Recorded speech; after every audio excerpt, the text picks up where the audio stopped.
We believe that we have to work with all companies from all sectors of the economy. Sometimes we hear the point of view that you shouldn't work with fossil fuel companies. So you shouldn't work with oil and natural gas companies. You should only work with those who are really going to be zero carbon or already zero carbon companies. And we love working with those. But we also believe that those companies who are currently very heavily involved in fossil fuel production and distribution, those companies are going to make the change. If those companies are not going to change, well, it will be much harder to resolve this issue.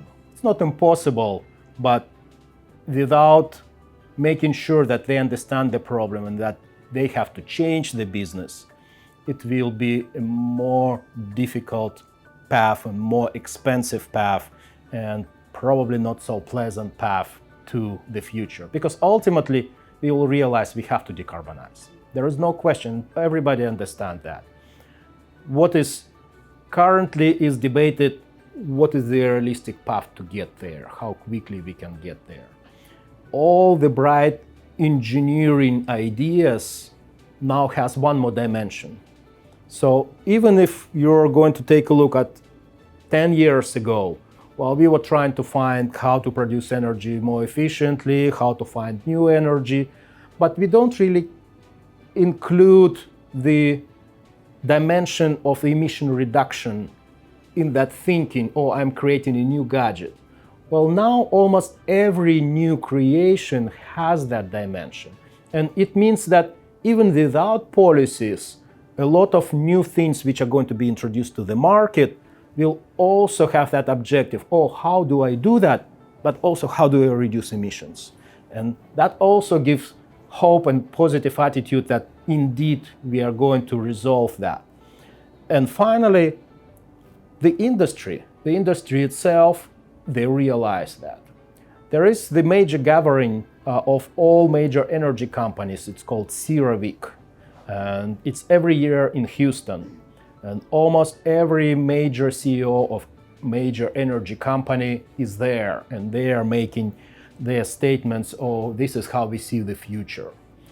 And if you're going to take a look at the statements even 5 years ago or even 3 years ago, it's all about price of oil, new LNG projects, exports, and so on and so on.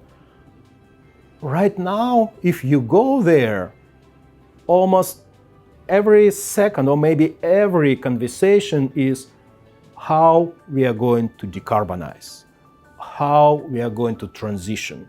So that shows that now we got it. Finally, we know that it's inevitable. It's no longer just a cheap talk, it's really the action. So what we are trying is to make sure that we are helping to make those decisions in the best way, and we can speed up the action and we can preserve our Earth, and we are going to enjoy that.